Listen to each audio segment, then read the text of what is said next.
नमस्कार, ई ट्यूशन के प्लेटफॉर्म पे सबका स्वागत है। मैं हूँ विश्वजीत कुमार। तो हम करंट अफेयर्स को स्टडी कर रहे थे। करंट अफेयर्स जो है हम देख रहे थे, जनवरी महीने का देख रहे थे।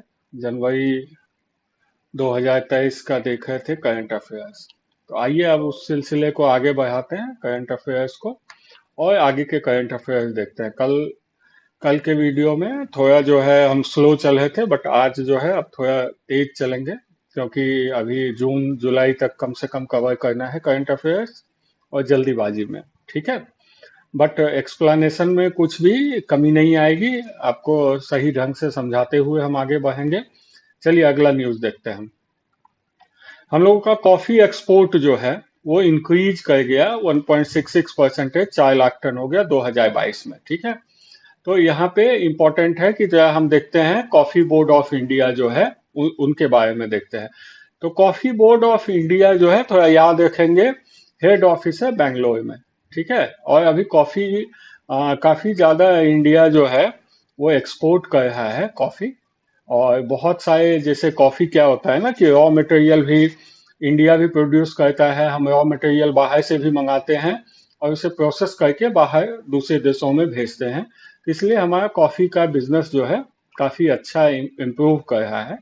तो हो सकता है ये क्वेश्चन पूछे कि इनका कहाँ पे है। हेड ऑफिस बेंगलोर में है। आपको बता दूं कि उनके हेड ऑफिस के बगल से जब आप गुजरेंगे तो वहीं पे फैक्ट्री भी है, और बहुत ही अच्छी खुशबू वहां पे आती है जब उनके बगल से जाएंगे। तो यह है बेंगलोर में, और 1942 में इस्टेब्लिशमेंट हुआ था। ठीक है, चलिए अगला अगला चलते हैं।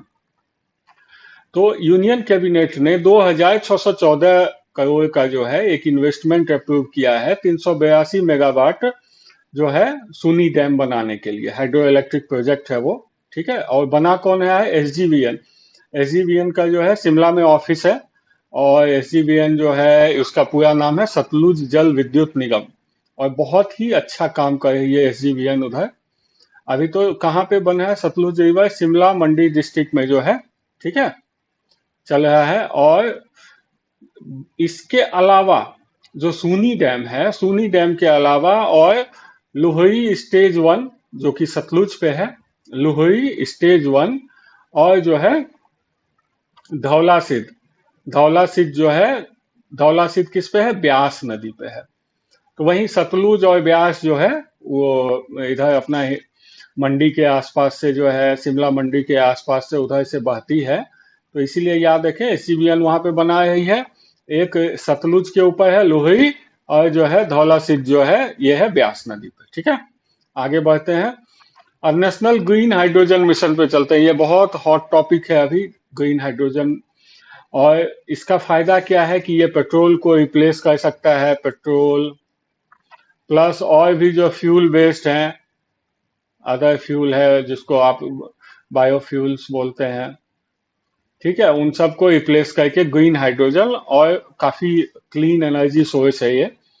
और इसका जो है इंडिया बहुत काम कर रहा है इसके ऊपर। और बड़े व्हीकल्स में जो है वैसे इंजन बनाए जा रहे हैं जो कि जो है ग्रीन हाइड्रोजन के ऊपर, हाइड्रोजन के ऊपर चले।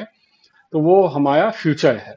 ठीक है, तो इसलिए जो है इसको जो है ये एक इम्पॉर्टेंट न्यूज हो जाता है।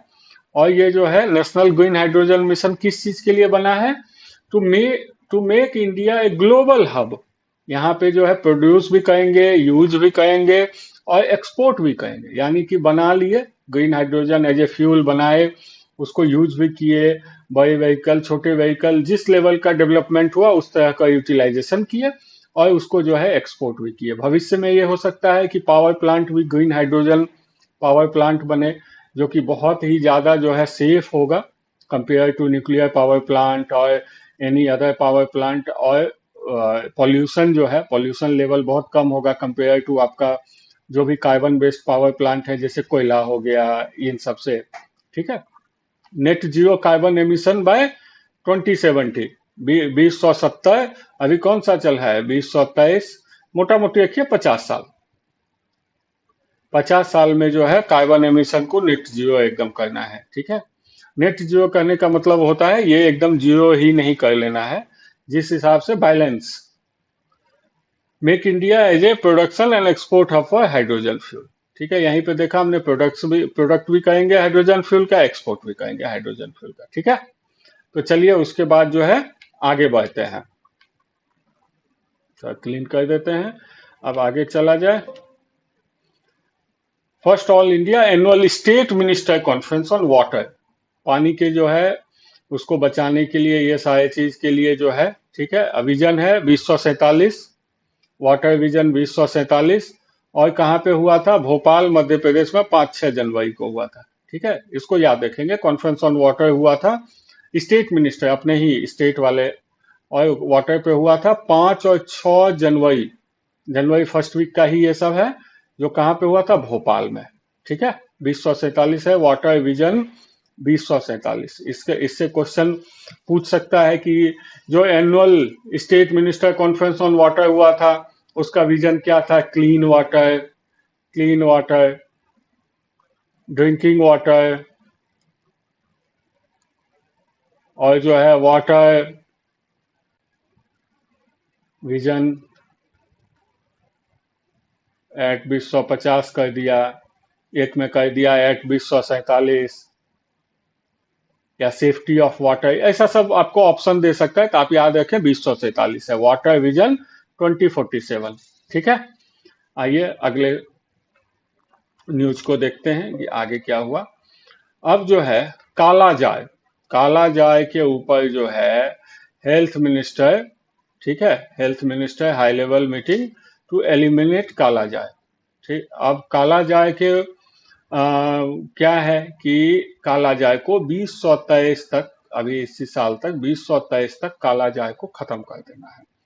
काला जाय के बारे में हम थोड़ा इसलिए देखेंगे काहे कि जो है बिहार उसमें एक पार्टिसिपेंट जो है, बिहार भी है काला जाय के मामले में, तो यह हमारा हो सकता है, तो इम्पोर्टेंट क्वेश्चन एक बन सकता है बिहार में एग्जाम्स के लिए। तो अब देखते हैं काला जाय को बोलते क्या है। काला जाय को आप कर लीजिए, काला मने ब्लैक, जाय मने बुखार। ठीक है, ठंडा नहीं, बुखार। तो बुखार जो चाहे उसको बोले ब्लैक फीवर, और दमदम फीवर, कांपते कपा देता है एकदम, दमदम फीवर जो है उसको बोलते हैं। अब जो है, ठीक है, यहाँ पे कुछ क्वेश्चंस जो है आपको जीएस वाले क्वेश्चंस बन जाएंगे, बायोलॉजी के क्वेश्चंस, कि काला जाय जो है किसके कारण से होता है। तो प्रोटोजोआ पैरासाइट है, एक प्रोटोजोअन पैरासाइट, आप जानते हैं, बैक्टीरिया, पैरामीशियम, ठीक है, और उसके बाद जो है फंगस, अलगी, ये सारे जो है माइक्रो ऑर्गेनिज्म है। तो प्रोटोजोअन पैरासाइट जो है उसका नाम क्या है?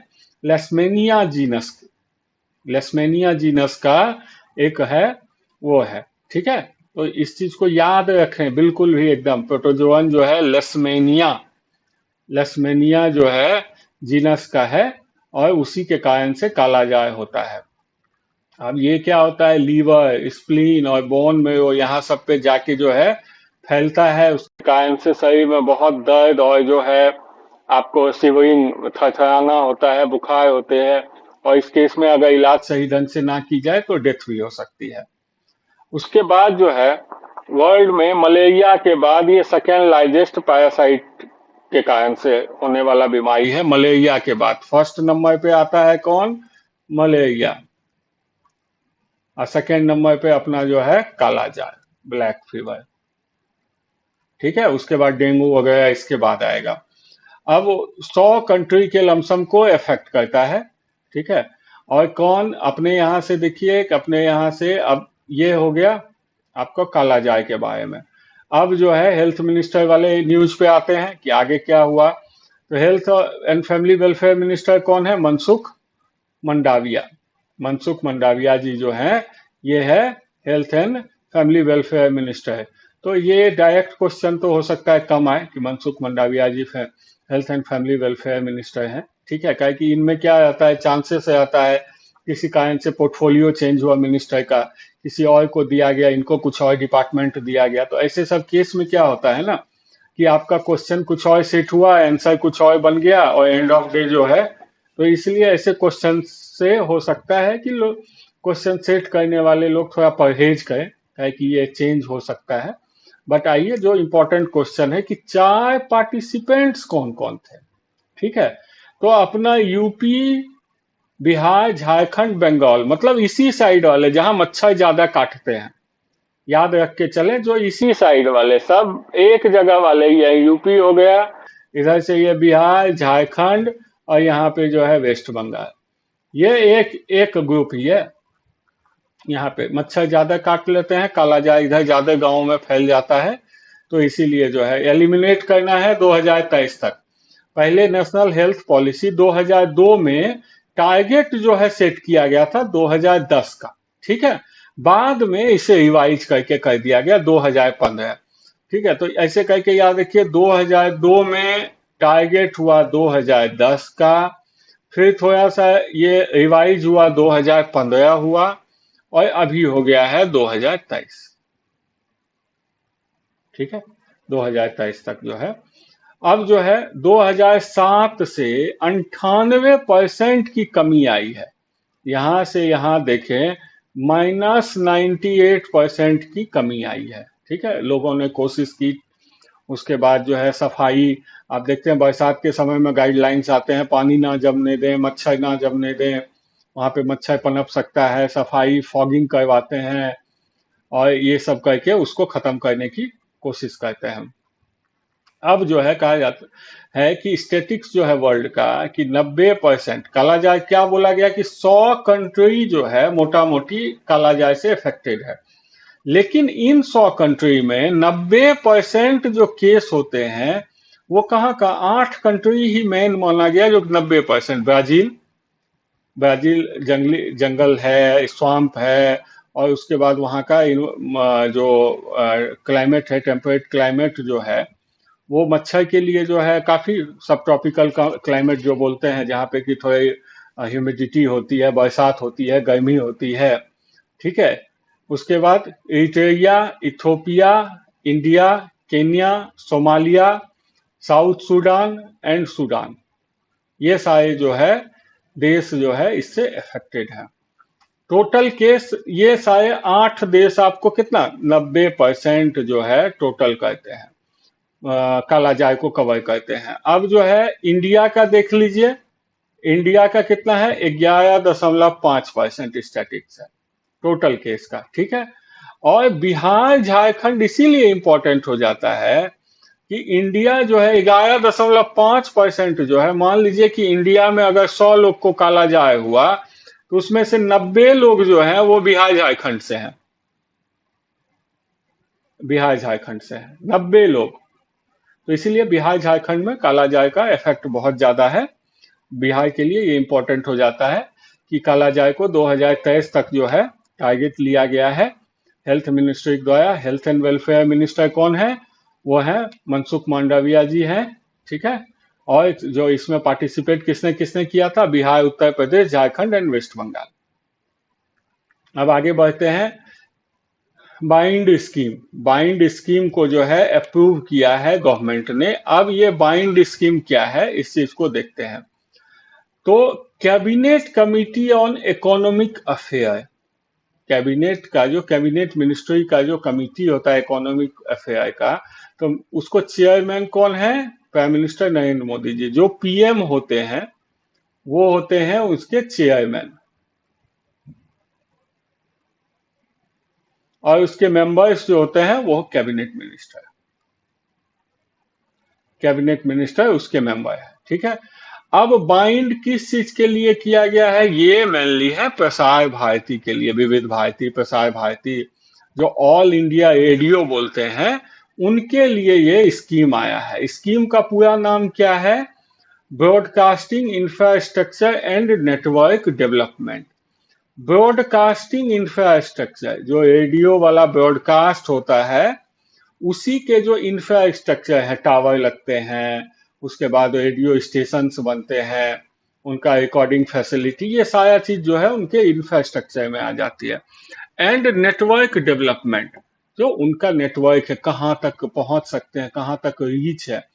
तो अब मान लीजिए कि ये दिल्ली में रिकॉर्डिंग करें, और यहाँ से कोशिश हम करें कि कन्याकुमारी में जो है लोग उस रेडियो पे सुन ले, तो एक ऐसे बैठे बैठे तो नहीं हो जाएगा ना, इसके लिए इंफ्रास्ट्रक्चर चाहिए। तो यही है broadcasting infrastructure and network development build. B से ब्रॉडकास्टिंग, आई से इंफ्रास्ट्रक्चर एंड नेटवर्क, एन से नेटवर्क, डी से डेवलपमेंट।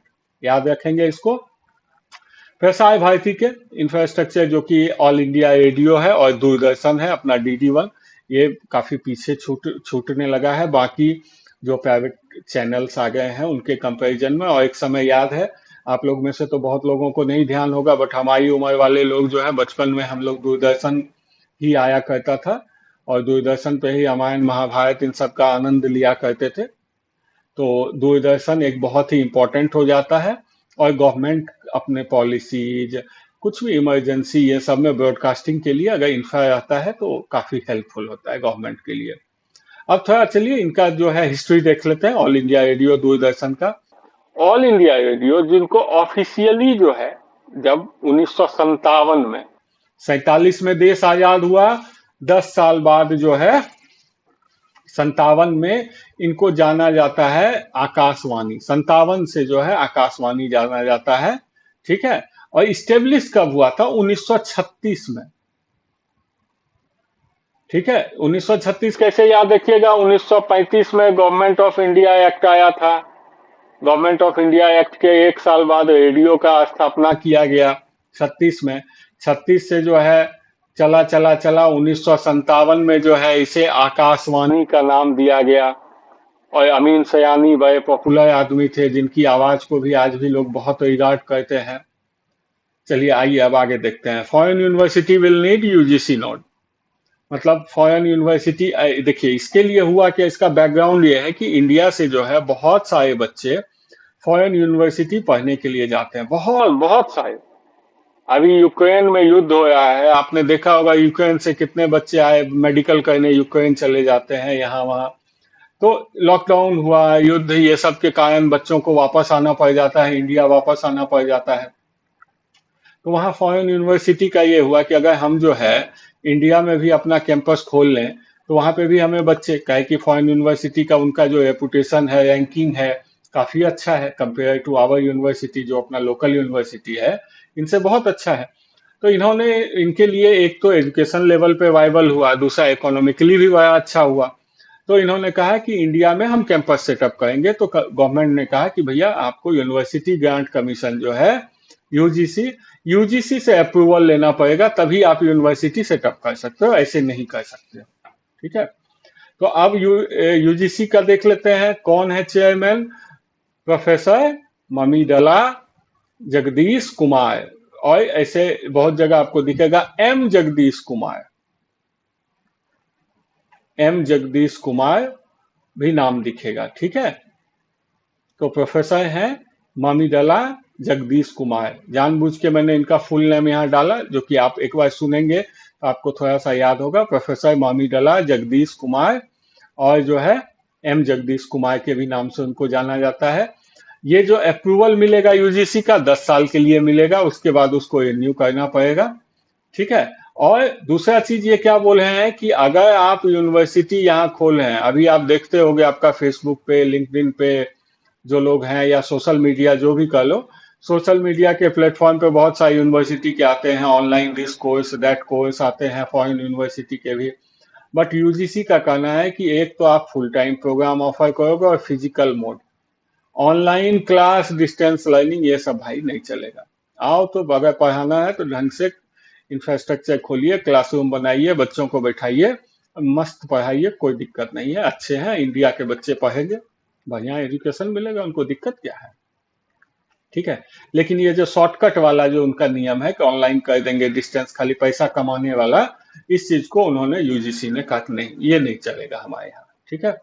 अब आइए ये परीक्षा पे चर्चा, ये आप लोग बच्चे भी, बच्चों लोगों को सुनना चाहिए। परीक्षा हालांकि ये तो बच्चों के लिए है, ठीक है, बोर्ड एग्जाम्स वगैरह वाले बच्चों के लिए, बट कंपटीशन वाले बच्चे भी एक फाइनली तो दे एग्जाम ही रहे हैं ना। तो आप लोग जब एग्जाम दे रहे हो तो इस चीज को थोड़ा सा जानना चाहिए, कभी कभी सुनना भी चाहिए। तो छठा एडिशन जो है, तो कब से, एक बार पहले देख लेते हैं कि ये अभी 6 साल चल रहा है, 5 साल से चल रहा है, छठा जो है अभी हुआ, इस साल हुआ, ठीक है। अब जो है मिनिस्ट्री ऑफ एजुकेशन जो है मिनिस्ट्री ऑफ एजुकेशन के अंदर आता है department of school education and literacy. ठीक है, डिपार्टमेंट स्कूल एजुकेशन लिटरेसी जो है मिनिस्ट्री ऑफ एजुकेशन, अलग डिपार्टमेंट का है बनाया गया, कॉलेज वाला अलग डिपार्टमेंट है। उसके बाद अदर स्टडी जो है जैसे डिप्लोमा ये सब जो होता है उसका एक अलग डिपार्टमेंट है। तो इसलिए इंजीनियरिंग वाले लोगों का, मेडिकल का अलग डिपार्टमेंट है, मल्टीपल। तो एजुकेशन जानते ही हैं आप, बहुत सारे लाइन है एजुकेशन के। तो department of school education and literacy जो है वो डिपार्टमेंट है मिनिस्ट्री ऑफ एजुकेशन के अंदर। उन्होंने ही, वो ही इसको ऑर्गेनाइज करते हैं। इस बार कहाँ किया था? जनवरी 27 को तालकटोरा स्टेडियम। ठीक है, जनवरी 27 को तालकटोरा स्टेडियम में दिल्ली में जो है। और प्राइम मिनिस्टर नरेंद्र मोदी जी भी जो है पार्टिसिपेट। मोदी जी बहुत बच्चों पे जो है ध्यान देने में कोई कमी नहीं छोड़ते, और एग्जाम का उन्होंने देखा कि बच्चे बहुत प्रेशर ले लेते हैं, और बहुत सारी घटनाएं हुई कि बच्चे एग्जाम खराब चले जाने के कारण उन्होंने सुसाइड कर ली, ये कर लिया। लेकिन उनको सोचना चाहिए कि उनके चले जाने से उनके माँ बाप पे क्या असर पड़ता है। तो ऐसी सब घटना को ही सरकार ने भी बहुत मतलब सीरियसली समझा, और उन्होंने कहा कि नहीं जी ठीक है, बच्चों से हम बात करते हैं। ठीक है, आइए अगला देखते हैं। हाँ, अब क्या है कि इंडिया जो है, India to host the voice of global south summit. ठीक है, ये इसमें क्या है? Voice of global south summit जो है उसका थीम है unity of voice, unity of power. और ये 12 और 13 जनवरी 2023 को वर्चुअल समिट है, फिजिकल समिट नहीं है, वर्चुअल समिट है। और उसके बाद यहाँ पे 120 कंट्री को इनवाइट किया गया है, लेकिन अटेंड कितने ने किया? 125 कंट्री। ठीक है, और भी 5 कंट्री थे जिनको कि इस न्यूज के बाद जो है इनवाइट वगैरह किया गया, स्पेशल गेस्ट है। तो 125 टोटल हो गए थे, लीडर्स एंड मिनिस्टर मिला के 125 कंट्री ने जो है अटेंड किया था। यहाँ पे एक डिस्कस हुआ क्राइसिस ऑफ 3F। याद रखिए, इस तरह का क्वेश्चन पूछ सकता है कि voice of global south summit में जो आपका 3F का जो क्राइसिस है वो 3F क्या क्या है? ऐप से पहले बना लीजिए, पहले खाना का भाई इंतजाम कीजिए, फूड, अपना खाना हो गया, गाय का खाना, फ्यूअल, और उसके बाद खेत का खाना, फर्टिलाइजर। ठीक है, अपना खाना, गाय का खाना, खेत का खाना, ये 3 के जो है इस पे डिस्कशन हुआ, क्राइसिस ऑफ 3F। ठीक है, याद रखेंगे इसको। ये सब क्वेश्चंस जो है मजेदार क्वेश्चंस हो जाता है, तो ये सब लोग पूछते हैं क्राइसिस ऑफ 3F क्या था। उसके बाद जो है इसी में एक एनर्जी मिनिस्टर सेशन भी हुआ था इसी सेशन के अंदर, और उसके बाद उसका थीम था energy security and development, road map to prosperity.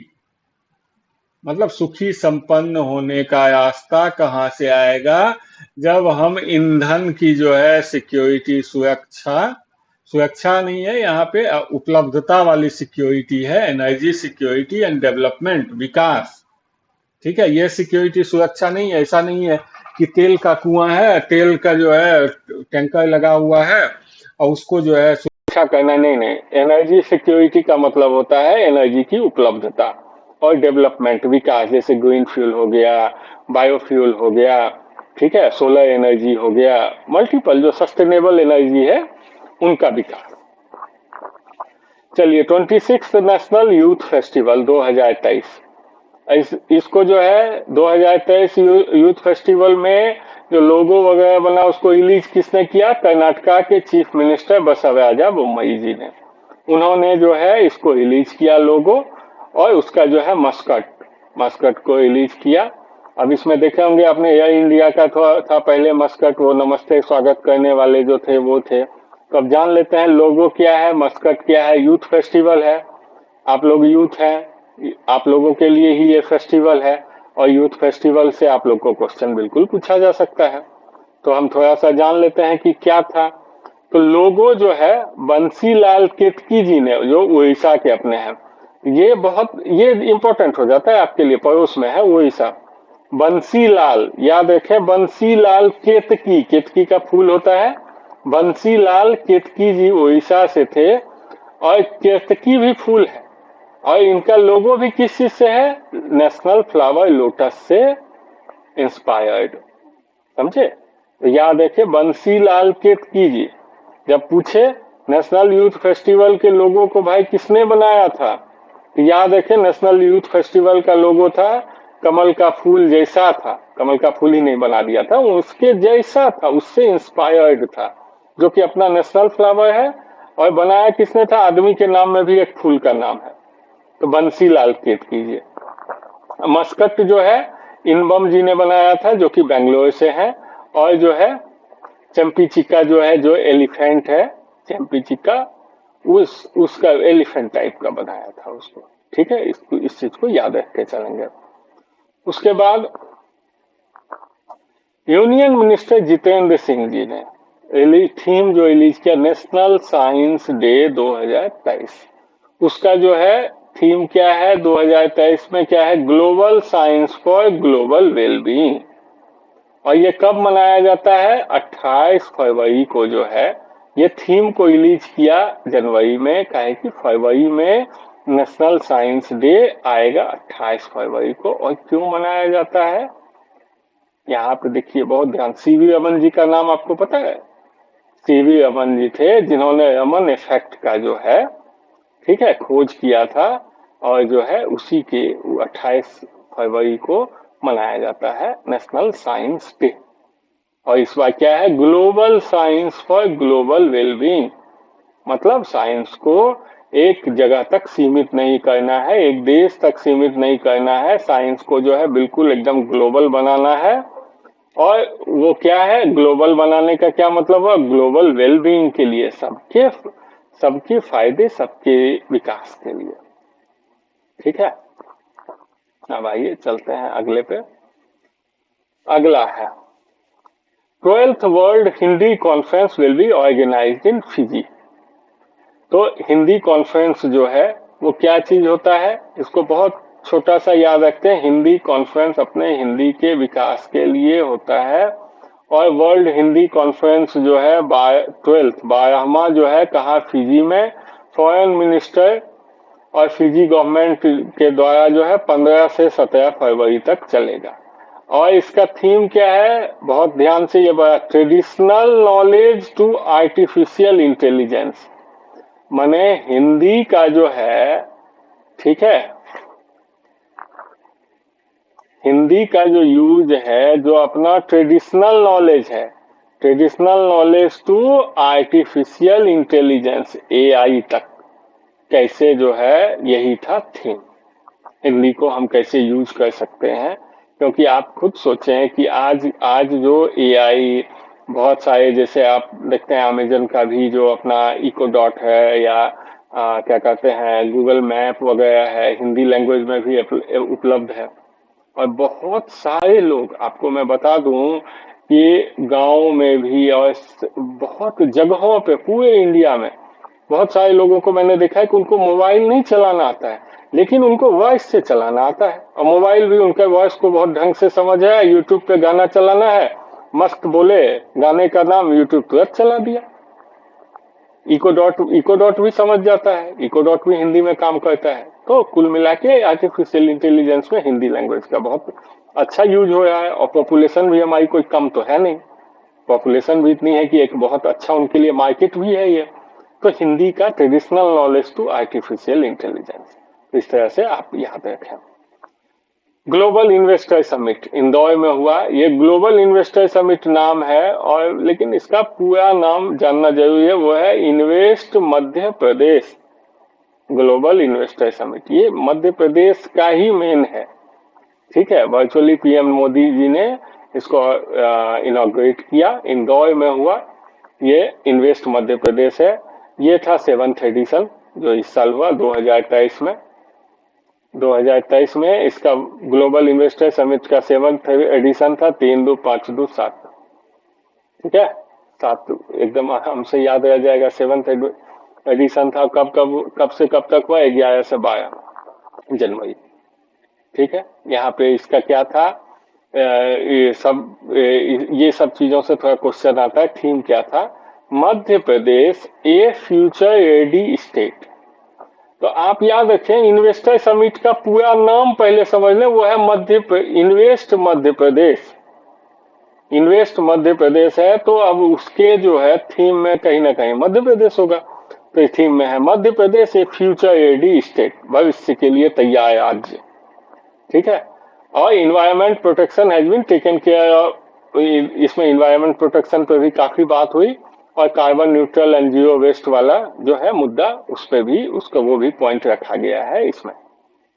अब जो है प्रधानमंत्री गरीब कल्याण अन्न योजना आते हैं, PMGKAY। ठीक है। और इसका जो है 26 मार्च 2020 में स्टार्ट किया गया था। आप जानते हैं कि कोरोना काल में जो है बहुत सारे लोगों को जो है बहुत परेशानियां हुई थी, जॉब चले गए थे, एक जगह से दूसरे जगह मूव करना पड़ गया था, खाने के लिए कुछ नहीं था, उन्हीं को अनाज मिले, इसके लिए जो है 26 मार्च 2020 में प्रधानमंत्री जी ने प्रधानमंत्री गरीब कल्याण अन्न योजना, सीधा सीधा इसमें हिसाब था गरीब। इसमें ऐसा नहीं है कि सिर्फ AAY है और प्राइमरी हाउस होल्ड है, ऐसा नहीं है। इसमें सारे गरीब के लिए था। 5 किलो पर पर्सन जो है पर मंथ फूड ग्रेन दिया जाएगा। लेकिन अभी एक चीज याद रख के चले, 2023 से इसमें बहुत सारे नए लोगों को ऐड किया गया था। ठीक है। लेकिन 2023 1 जनवरी 2023 से वो फिर पुराना जो चल रहा था कि AAY और PHH को मिलेगा, वापस हम उस पे आ गए हैं। आप समझिए, 2020 से लेके 31 दिसंबर 2022 तक ये चला कि सबको 5 किलो, जो गरीब आदमी है सबको 5 किलो मिलेगा। ठीक है। लेकिन इसके बाद जो है वापस 1 जनवरी से 1 जैन 2023 से ये आ गया है कि PHH और AAY अंत्योदय अन्न योजना वाले को मिलेगा, और 2 लाख करोड़ जो है एक्सपेंडिचर इसके लिए रखा गया है 1 जनवरी 23 से 31 दिसंबर, मतलब इस साल का, और उसको सेंट्रल गवर्नमेंट जो है उसको खर्चे को देगी। ठीक है। आइए अगले पे चलते हैं हम। चलिए इस जगह पे जो है अब एक हम लोग ब्रेक ले लेते हैं, नेक्स्ट क्लास के लिए इसको रखेंगे, नेक्स्ट क्लास में इसको देखेंगे, और उस क्लास को भी थोड़ा कोशिश करेंगे स्पीड में ही आगे निकालने का, क्योंकि अभी बहुत सारा न्यूज कवर करना है। और आपसे एक हम्बल रिक्वेस्ट है, बहुत प्रेम पूर्वक रिक्वेस्ट है कि जो है यहाँ सब्सक्राइब करें, शेयर करें, लाइक करें, क्योंकि ये जो भी वीडियो बनाया जा रहा है ये आप लोगों को एग्जाम के लिए तैयार करने के लिए बनाया जा रहा है वीडियो, और आप लोग खुद भी फायदा उठाएं और अपने दोस्तों को भी इससे फायदा उठाने दें, और सब लोग मिलजुल के पढ़ाई करें। क्योंकि मैं देखिए वीडियो पे एक बार बता दूंगा, लेकिन अगर आप डिस्कस करेंगे आपस में अपने दोस्तों के साथ तो कुछ नए पॉइंट निकल के आ सकते हैं, याद करने में आसानी होती है, बहुत सारी चीजें उसमें मैटर करती है। तो इसीलिए जो है मैं कहूंगा कि सबके साथ शेयर करें, मिलजुल के करें। तो मैं विश्वजीत कुमार ई-ट्यूशन के प्लेटफॉर्म पे आज के लिए अब गुड बाय कहता हूं, और फिर अगले क्लास में हम लोग मिलेंगे। धन्यवाद।